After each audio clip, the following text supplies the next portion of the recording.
Assalamualaikum warahmatullahi wabarakatuh. Nama saya Novi Indriani, NIM 2892 Prodi Manajemen Plus mata kuliah pengantar akuntansi, tugas ulangan tengah semester, dosen pengampu Ibu Desi Aridulati, SEAKMSI. Materi tentang siklus akuntansi dan jurnal umum. Siklus akuntansi adalah proses berkelanjutan untuk mengidentifikasi, menganalisis, dan mencatat atau merekam peristiwa akuntansi perusahaan. Proses ini dimulai ketika transaksi terjadi dan diakhiri dengan penyajiannya dalam laporan keuangan. Catatan akuntansi tambahan mungkin akan digunakan selama siklus akuntansi terjadi, termasuk info catatan di buku besar dan neraca saldo. 7 langkah dasar siklus akuntansi. Yang pertama, transaksi dianalisis dan dicatat dalam jurnal. Yang kedua, transaksi diposting ke dalam buku besar. Yang ketiga, sebuah neraca saldo disiapkan, data penyesuaian disusun, dan sebuah kertas kerja diselesaikan. Yang keempat, laporan keuangan disiapkan. Yang kelima, ayat penyesuaian di jurnal dan diposting. Yang keenam, ayat penutup di jurnal dan diposting. Yang ketujuh, sebuah neraca saldo setelah penutupan atau post closing trial balance disiapkan. 11 tahap siklus akuntansi menurut Harnanto 2002. Siklus akuntansi yang lengkap terdapat 11 tahap, tetapi 2 tahap diantaranya bersifat opsional. Yang pertama, identifikasi transaksi dalam tahapan siklus akuntansi. Langkah pertama dalam siklus akuntansi adalah mengidentifikasi transaksi. Akuntan harus mengidentifikasi transaksi sehingga dapat dicatat dengan benar. Tidak semua transaksi dapat dicatat. Transaksi yang dapat dicatat adalah transaksi yang mengakibatkan perubahan posisi keuangan perusahaan dan dapat dinilai ke dalam unit moneter secara objektif. Selain itu, transaksi yang akan dicatat juga harus memiliki bukti. Jika tidak ada bukti, maka transaksi tidak dapat dicatat dan dilaporkan ke dalam laporan. Laporan keuangan. Bukti transaksi biasanya berupa kwitansi, nota, faktur, bukti kas keluar, memo, penghapusan piutang, dan lain sebagainya. Bukti-bukti tersebut tentu saja harus sah dan diverifikasi. Yang kedua, analisis transaksi dalam tahapan siklus akuntansi. Setelah mengidentifikasi transaksi, akuntan harus menentukan pengaruhnya terhadap posisi keuangan. Untuk memudahkan, Anda dapat menggunakan rumus persamaan dasar akuntansi. Aktiva sama dengan kewajiban ditambah ekuitas. Sistem pencatatan adalah double entry system, yaitu setiap transaksi yang dicatat akan berefek terhadap posisi keuangan di debit dan di kredit dalam jumlah yang sama, sehingga setiap transaksi mempengaruhi sekurang-kurangnya 2 rekening pembukuan. Yang ketiga, pencatatan transaksi pada jurnal. Setelah informasi transaksi dianalisis, kemudian dicatat secara runtut di buku jurnal. Jurnal adalah suatu catatan kronologis tentang transaksi-transaksi yang terjadi dalam suatu periode siklus akuntansi atau alur akuntansi. Proses pencatatan transaksi ke dalam jurnal disebut penjurnalan atau journalism. Terdapat 2 macam jenis jurnal dalam tahapan siklus akuntansi, yakni jurnal umum dan jurnal khusus. Jurnal umum atau dikenal dengan istilah jurnal saja, biasanya tahapan yang dilakukan setelah tahapan memberi adalah pencatatan transaksi yang dimasukkan ke dalam satu rekening yang di debit dan satu rekening di kredit.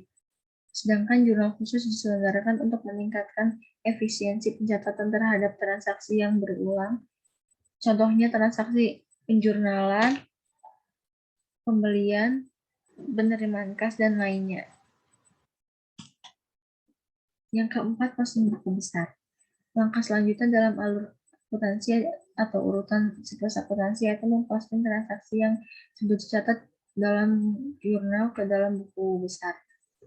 Buku besar adalah kumpulan rekening-rekening pembukuan yang masing-masing digunakan untuk mencatat informasi tentang aktiva tertentu. Pada umumnya, perusahaan mempunyai daftar susunan rekening-rekening buku besar yang disebut chart of account.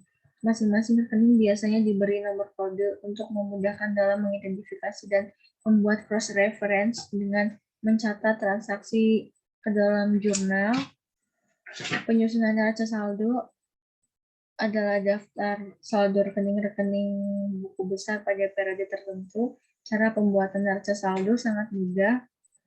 Anda hanya perlu memindahkan saldo yang ada di buku besar ke dalam neraca saldo untuk disatukan.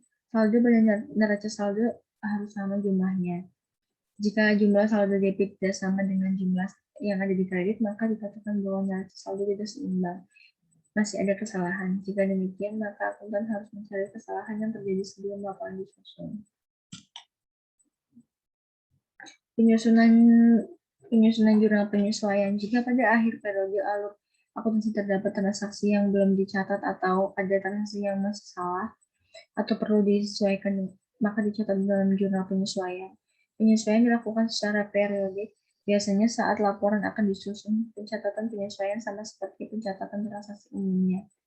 Transaksi penyesuaian dicatat pada jurnal penyesuaian dan kemudian dibukukan ke dalam buku besarnya. Setelah itu, saldo yang ada di buku besar siap disajikan dalam laporan keuangan. Dengan kata lain, hasil akhir proses akuntansi adalah laporan keuangan yang disusun secara aqua basis. Penyusunan neraca saldo setelah penyesuaian. Pada tahap siklus akuntansi ini, Anda hanya perlu menyusun neraca saldo kedua dengan memindahkan saldo yang ada yang telah disesuaikan pada buku besar ke dalam neraca saldo yang baru. Saldo dari akun-akun pada buku besar dikelompokkan ke dalam kelompok aktif atau pasifan. Saldo di antara kelompok aktif dan pasifan pada neraca saldo ini juga harus seimbang.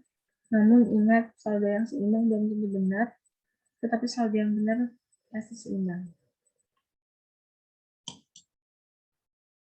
Yang kedelapan, penyusunan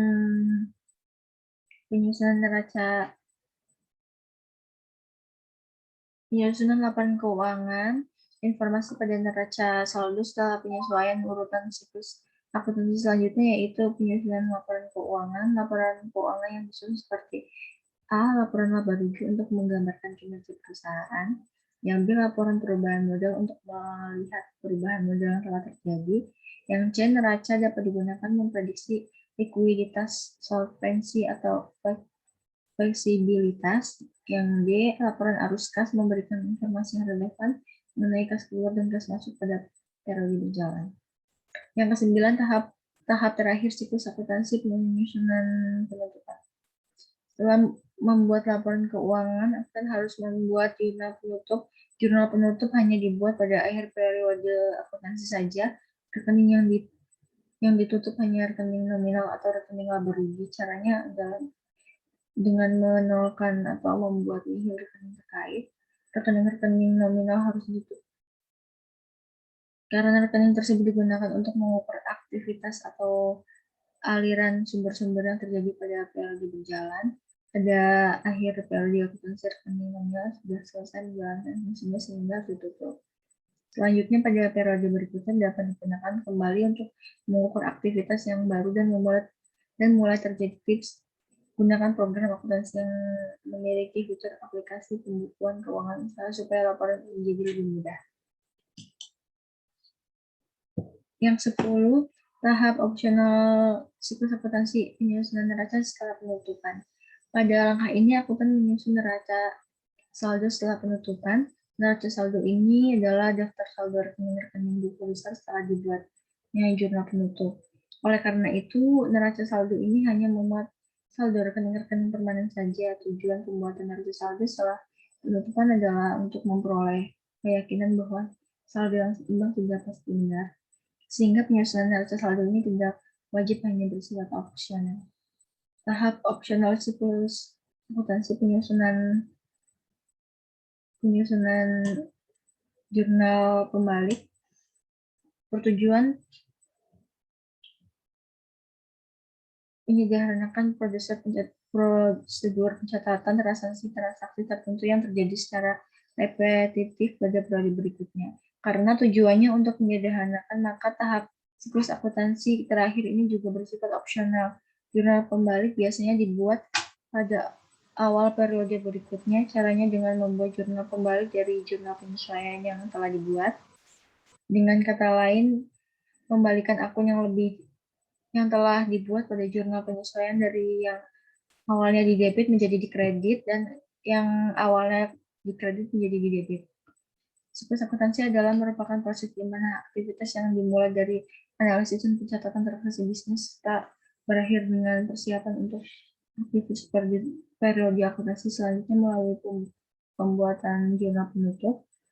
Siklus pada alur akuntansi ini bukan hanya proses untuk pembuatan laporan keuangan. Pemanfaatan teknologi komputer sangat berdampak positif pada kegiatan akuntansi.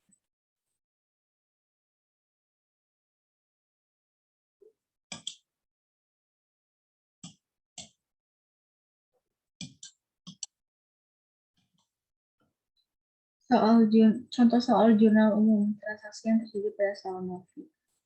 1 Desember, Novi menyetor uang 20 juta sebagai modal. 2 Desember menyewa ruko selama 3 tahun dibayar di muka 100.000. 2 Desember membeli perlengkapan salon dan lain-lain 19.500. 3 Desember diterima uang dari Bank ABC 250.000 untuk pemasangan sponsor. 4 Desember penerimaan uang dari brand sampo untuk pemasangan iklan 200.000. 5 Desember membayar jasa perawatan ruko 200. 5 Desember menerima pendapatan iklan dan sponsor dari brand sampo 85.000. 6 Desember dibayar tunai biaya kesehatan bagi para pegawai 6.000. Membeli mobil Avanza 350 mulai leasing membuka pembelian 100.000 sisanya dibayar kredit. 8 Desember membayar gaji untuk minggu pertama pekerja 29.500. 8 Desember membayar makan dan minum untuk tim salon minggu pertama 5.000 dibayar kredit. 10 Desember membayar premi asuransi untuk semua pekerja 2.500. 12 Desember menerima dana dari pusat 200.000. 14 Desember membeli peralatan dapur untuk ruko 8.000. 15 Desember membayar beban listrik, telepon, air, kamar, dan internet 5.000. 15 Desember berlangganan majalah surat kabar, boleh dibayar tunai 500. 16 Desember membayar secara kredit beban makan dan minum 1.500. 17 Desember beban transport perjalanan 6.000. 18 Desember kecelakaan pada saat sedang bekerja di rumah sakit dengan timbul 3.500. 31 Desember beban penyusutan mobil 2.000 dan beban penyusutan peralatan mes karyawan 200.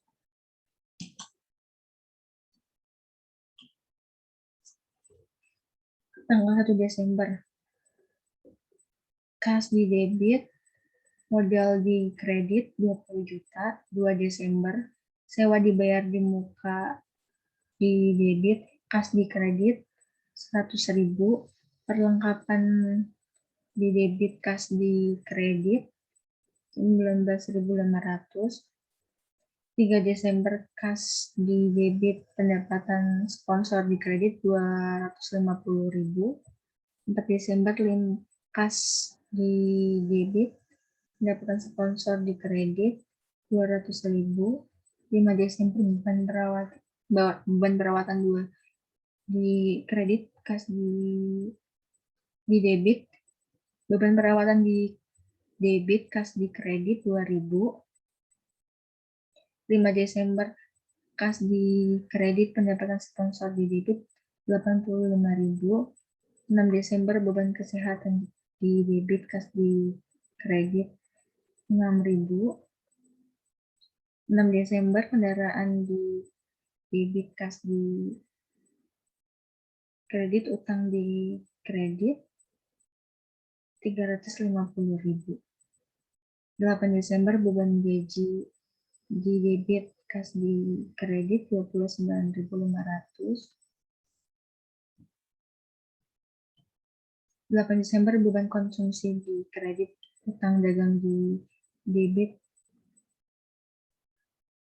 5.000. 10 Desember beban premi asuransi di debit, kas di kredit 2.500. 12 Desember kas di debit, pendapatan bantuan di kredit 200.000. 14 Desember peralatan di debit, kas di kredit 8.000. 15 Desember beban listrik, telepon, air, internet 5.000, kasnya di kredit. 15 Desember beban majalah di kredit, kas di beban majalah di debit, kas di kredit 500, 16 Desember, 15 Desember. 16 Desember beban konsumsi di debit, utang dagang di kredit. Beban konsumsi di debit, utang di kredit 4.500. 17 Desember beban transportasi di kredit, kas di debit, kas di kredit 6.000. 18 Desember beban kesehatan di debit, kas di kredit 3.500.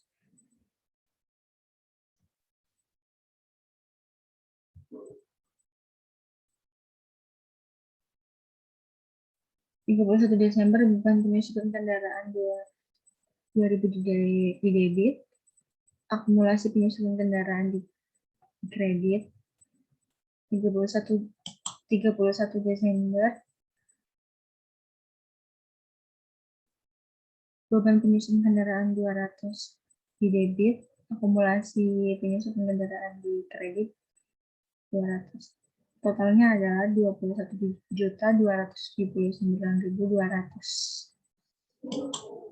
Itu saja, terima kasih. Assalamualaikum warahmatullahi wabarakatuh.